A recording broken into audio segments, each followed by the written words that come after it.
Good afternoon class.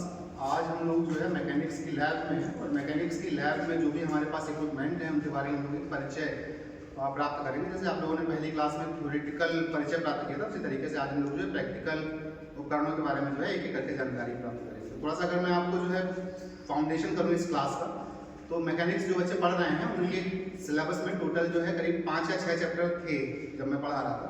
तो sir पहला chapter जो है वो इंट्रोडक्शन नाम से है और इंट्रोडक्शन चैप्टर में कोई भी प्रैक्टिकल है नहीं। इसके बाद जो दूसरा चैप्टर है वो आपका फोर्स और मोमेंट से रिलेटेड है और फोर्स और मोमेंट से रिलेटेड हमारे पास दो प्रैक्टिकल है। पहला प्रैक्टिकल जो है वो लॉ ऑफ पॉलीगन से संबंधित है। असल में इसको जो है हम लगा होना चाहिए, आप देख भी होंगे लिखा हुआ पॉलीगन ऑफ फोर्सेस ऑपरेटर्स। तो इसको जो है यहाँ पे सेट करना चाहिए। इसके पीछे जो हमें कागज लगाने चाहिए और कागज लगाने के बाद में कुछ एक लाइंस वगैरह ड्रॉ होती है, उसमें हम लोग को जो है चतुर्भुज पूरा करना चाहिए, चतुर्भुज के नियम का सत्यापन करना चाहिए। तो उसके लिए जो है पॉलीगन लॉ ऑफ फोर्सेस का प्रैक्टिकल है, जो कि हमारे दूसरे चैप्टर से संबंधित है। समानांतर चतुर्भुज के नियम का सत्यापन करना या त्रिभुज के नियम का सत्यापन करना, ये दोनों प्रैक्टिकल जो है वो यहाँ से कवर होते हैं। इसके बाद जो अगला इसी चैप्टर से संबंधित प्रैक्टिकल है वो है आपका ये हमारे दोनों की आप देख रहे होंगे सिंपली सपोर्टेड बीम है। सिंपली सपोर्टेड बीम का मतलब होता है कि दोनों ही पिंड जो है वो सिंपली सपोर्टेड है, सरल आलंबित। इसमें करते क्या है कि जैसे यहाँ पे हमारा हुक रखा हुआ है, इस हुक को जो किसी पोजीशन पे सेट कर देते हैं और वो पोजीशन जो है चार से नोट कर लेते हैं। आप देख रहे होंगे कि यहाँ पे पैमाना है हमारा। इसके बाद यहाँ पे हम कुछ भार लगाते हैं। जैसे ही हम भार लगाते हैं तो यहाँ पे ये वेट मेजर करने के लिए एक उपकरण लगा हुआ है, एक ये वेट मेजर करने के लिए उपकरण लगा हुआ है। तो आप देखेंगे जैसे मैंने कुछ भार लगाया तो यहाँ पे कुछ रिफ्लेक्शंस हो गए हैं और यहाँ पे कुछ रिफ्लेक्शंस हो गए हैं। तो इन रिफ्लेक्शंस को नोट कर लेते हैं और नोट करने के बाद में हम लोग जो है जो हमारे सैद्धांतिक नियम है, मतलब बलों को संतुलित करना, मतलब साम्यावस्था वाला इक्विलिब्रियम का जो चैप्टर है वहां से हम लोग उसको गवर्न करते हैं। वहां पे जो है हम एक कॉन्सेप्ट पढ़ते हैं कि किसी भी पिंड की साम्यावस्था में होने के लिए उस पर लगने वाले सभी बलों का और सभी बल आघूर्णों का बीजगणितीय योग शून्य होना चाहिए। इस सिद्धांत का उपयोग करके यहाँ हम सैद्धांतिक रूप से जो है रिएक्शंस को ज्ञात करते हैं और प्रैक्टिकली जो रिएक्शंस हमें मिले हैं उन रिएक्शंस से हम उनकी तुलना करते हैं। तो इस तरह से जो है ये प्रैक्टिकल भी हमारा कंप्लीट हो जाता है। दोनों ही प्रैक्टिकल हमारे बल और बल आघूर्ण से संबंधित है। आज ही हम जो वीडियो रिकॉर्ड करेंगे जिसमें हम लोग जो है बल गुण और कपल के बारे में तथा इक्विलिब्रियम के क्या नियम और कैसे काम करते हैं उसके बारे में जो है चर्चा करेंगे। ये वीडियो हो सकता है आपको संडे या मंडे को प्राप्त हो, रिकॉर्ड हुआ है। वो हम लोगों का फ्रिक्शन चैप्टर एक है आपके में, फ्रिक्शन से संबंधित है। तो यहाँ पे आप देख रहे होंगे ये इंक्लाइंड प्लेन है, ये दो इंक्लाइंड प्लेन है।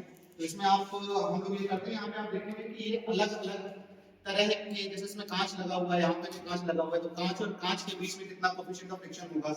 अलग अलग हमारे पास ऐसे डब्बे रखे हुए हैं जिसमें किसी में स्टील का कुछ प्लेट लगा हुआ है, किसी में रेगमाल लगा हुआ है। तो मतलब अलग अलग सतहों के बीच में कोएफिशिएंट ऑफ फ्रिक्शन निकालना होगा तो हम उसको यूज करते हैं। उसमें करते क्या है कि यहाँ पे कुछ वेट रख देते हैं, यहाँ पे कुछ वेट रख देते हैं। यहाँ पे आप देख रहे होंगे मैंने पत्थर रखे हैं, मैंने भी वेट नहीं निकाला। तो अब क्या होगा कि एक सीमा के बाद जो है मूव करने लगता है। जब ये मूव करने लगेगा या मूव करने ही वाला होगा, हम लोग जो फ्रिक्शन की यानी कि घर्षण की जो इक्वेशंस होनी चाहिए इंक्लाइंड प्लेन के लिए, उन इक्वेशंस का यूज करते हैं। उन इक्वेशन का यूज करके म्यू का मान या नॉर्मल रिएक्शन का मान या थीटा का मान जो है वो ज्ञात कर लेते हैं। तो ये जो सेटअप है दोनों ही जो है वो इंक्लाइंड प्लेन है और फ्रिक्शन चैप्टर में काम आते हैं। इसके बाद जो हमारा अंतिम एक चैप्टर है सेंटर ऑफ ग्रेविटी करके या सेंट्रॉइड सेंटर ऑफ ग्रेविटी करके, उससे संबंधित कोई भी प्रैक्टिकल हमारी लैब में नहीं है। इसके बाद जो अंतिम चैप्टर है वो है सिंपल मशीन्स। और सिंपल मशीन्स से लेकर के हमारे पास तीन प्रैक्टिकल है। उनमें ये आप देख रहे होंगे स्क्रू जैक है।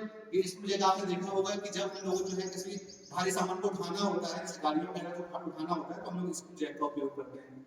इसके पीछे क्या कॉन्सेप्ट है वो आप तब समझ पाओगे जब आपको स्क्रू जैक चैप्टर यानी कि सिंपल मशीन्स चैप्टर जो है पढ़ लोगे तो आपको समझ में आएगा। अभी मैं बहुत ज्यादा आपको समझा नहीं सकता, जनरल नॉलेज है नहीं। तो जब सही समय होगा तो आपके जो विषय अध्यापक हैं या मैं ही आपको एक प्रैक्टिकल जो करा। इसके बाद अगला जो इसी अंतिम चैप्टर यानी कि सिंपल मशीन से संबंधित प्रैक्टिकल है वो है आपका वॉर्म एंड वॉर्म व्हील। आप देख रहे होंगे यहाँ पे हमने लिख रखा है, चिपका रखा है वॉर्म एंड वॉर्म व्हील। तो ये भी फिर से एक बात वही है कि आपको जो चूंकि कॉन्सेप्ट अभी बहुत ज्यादा बिल्ड नहीं हुए हैं, तो जैसे धीरे धीरे करके आपके कॉन्सेप्ट बिल्ड होते जाएंगे तो आपको चीजें जो है कॉन्सेप्ट आने लगेंगे, फंडामेंटल आने लगेंगे, फिर उसके बाद इसके प्रैक्टिकल के बारे में हम बात करेंगे। तो ये जो हमारे पास सेटअप है वॉर्म एंड वॉर्म व्हील का सेटअप इसी तरीके से जो अंत में है अगर आप आगे ये हमारे पास सेटअप है। ठीक तरीके से मैं मैं लगा नहीं पाया हूँ क्योंकि समय सीमित था।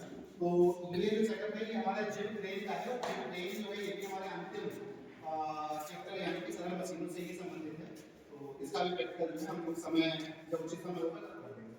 तो ये हमारे पास जो आज हम लोगों ने क्लास की है वो अप्लाइड मैकेनिक्स विषय में कौन कौन से प्रैक्टिकल्स हैं और उनका जो बेसिक चीज है जो आप उसको देख के पहचान लें, उसके पीछे कौन सा चैप्टर काम कर रहा है, कौन से कॉन्सेप्ट काम कर रहे हैं, ये कर लें। अब आपके लिए होमवर्क ये रहेगा कि आप लोगों को जो भी चित्र आपको जो भी उपकरण हमने दिखाए हैं उसके बारे में आप गूगल करिए, उसके बारे में पढ़िए। अगर आपको कोई भी दिक्कत आती है तो आप में जो लोग यहाँ पे ऑफलाइन उपलब्ध हैं वो आकर के मुझसे बात कर सकते हैं और जो लोग ऑनलाइन इस वीडियो को देख रहे हैं वो कमेंट सेक्शन में जो है अपने सवाल लिखिए, मैं आपके जवाब